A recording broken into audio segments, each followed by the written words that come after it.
ఎందుకు నన్ను ఇలాంటి కాంప్లికేట్ క్వశ్చన్లు అడుగుతున్నారు మీరు? ఇప్పుడు నేను అసలు హీరోగానే ఫిక్స్ అవ్వలేదు, అప్పుడే మీరు హీరోయిన్ డిసైడ్ చేస్తున్నారు.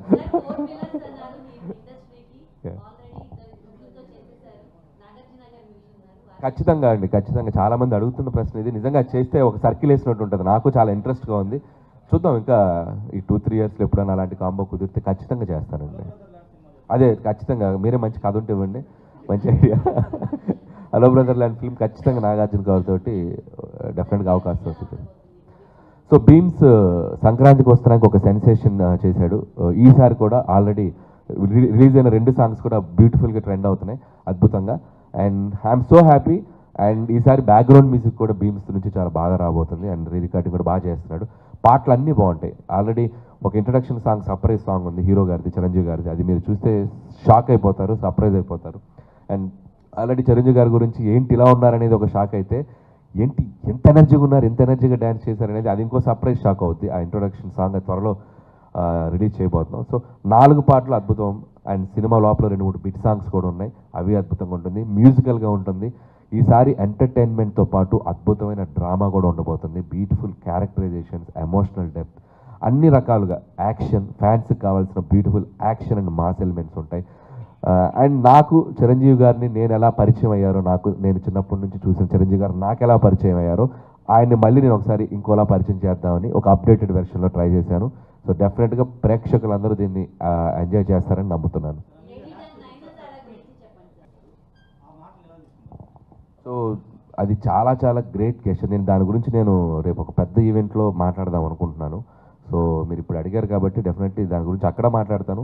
I want to say something. నిజంగా ప్రభాస్ గారి ఒక వ్యక్తిత్వానికి నిదర్శనం ఆ స్టేట్మెంట్ ఇవ్వటం. ఆయన ఉన్న స్థాయికి, ఆయన ఉన్న స్టేటస్కి ఈరోజు ఒక పాన్ ఇండియా స్టార్గా ఉన్న ప్రభాస్ గారు సీనియర్స్ తర్వాతే మేము అని ఒక స్టేట్మెంట్ ఇవ్వటం అనేది నిజంగా ఆయన వ్యక్తిత్వానికి హ్యాట్స్ ఆఫ్. అందుకే ఆయన డార్లింగ్ ప్రభాస్ అంటాం మనం. సో ఆయన నేచర్, ఆయన హ్యుమానిటీ కాబట్టి ఈరోజు ఆయన ఆ స్థాయిలో ఉన్నారు. సో ఆ స్టేట్మెంట్ మాత్రం నిజంగా హ్యాట్స్ ఆఫ్ ప్రభాస్ గారికి. సో ఖచ్చితంగా సో మా తరపున రాజా సాబ్కి 8th ప్రీమియర్స్కి మేమందరం మా టీంతో వెళ్ళి ఆ సినిమాని మేము సెలబ్రేట్ చేసుకుంటాం. అది త్వరలో చెప్తామండి. అంటే అది ఇంకా ప్లానింగ్ జరుగుతుంది, ఎట్లా రిలీజ్ చేయాలి ఏంటనేది. అండ్ ప్రొడ్యూసర్స్ వాళ్ళు చెప్తారు అది ఎట్లా ఏంటని.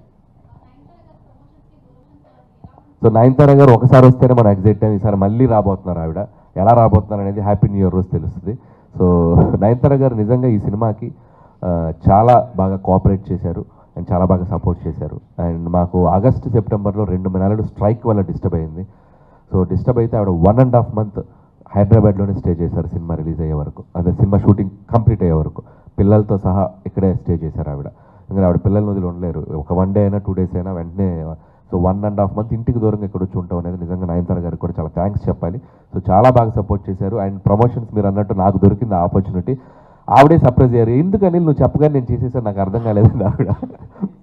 సో నాకు అదొక రకంగా మీ అందరి దగ్గర నుంచి ఆ అప్రిషియేషన్ తీసుకోవడానికి హెల్ప్ అయింది. సో నయనతార గారితో ప్రమోషన్ చేయించారని ఒక అప్రిషియేషన్ రావడానికి హెల్ప్ అయింది. సో మళ్ళీ నయనతార గారితో హ్యాపీ న్యూ ఇయర్ ప్రమోషన్ రాబోతుంది. సో అది కూడా మీరు ఎక్సైట్ అవుతారు, బాగుంటుంది. సో వైకుంఠ ఏకాదశి రోజు విజయవాడ వచ్చి అమ్మవారి దర్శనం చేసుకున్నాం. అండ్ జనవరి 12 మన శంకర్ వరప్రసాద్ గారు సంక్రాంతి కానుకగా థియేటర్స్లో రాబోతుంది.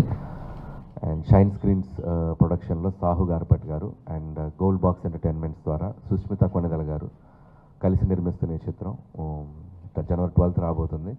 అండ్ నాకు సంక్రాంతి అంటేనే ఒక సెంటిమెంట్ అనాలో కనెక్షన్ అనాలో తెలియదు. తీసిన 8 ఫిలిమ్స్లో ఒక 3 చిత్రాలు సంక్రాంతికి వచ్చాయి. F2, సర్లేరు నీకెవరు అండ్ ఈ ఇయర్ సంక్రాంతికి వస్తున్నాం. సో 3 అద్భుతమైన విజయాలు ఇచ్చారు ప్రేక్షకులు. సో మళ్ళీ ఈ సంక్రాంతికి మన శంకర్ ప్రసాద్ గారు అనే ఒక మంచి కథతో మెగాస్టార్ చిరంజీవి గారితో రాబోతున్నాను. సో ఖచ్చితంగా మీ ఆశీస్సులు నాకు ఉంటాయని ఆశిస్తున్నాను. అండ్ చిరంజీవి గారిని కూడా ఫ్యామిలీ ఎంటర్టైనర్ అనే ఒక స్పేస్లోకి తీసుకొచ్చి ఆయనలో ఉన్న ఒక అద్భుతమైన కామెడీ టైమింగ్ని, ఆయనలో ఉన్న ఒక స్ట్రెంగ్త్ని మళ్ళీ, అంటే నాకు ఆయన సినిమాలు అంటే చాలా ఇష్టం. కొన్ని సినిమాలు ఎస్పెషల్లీ అన్నయ్య కానీ, బావగారు బాగున్నారు కానీ, ఘరానా మూడు కానీ, ఇలాంటి జోనర్స్లో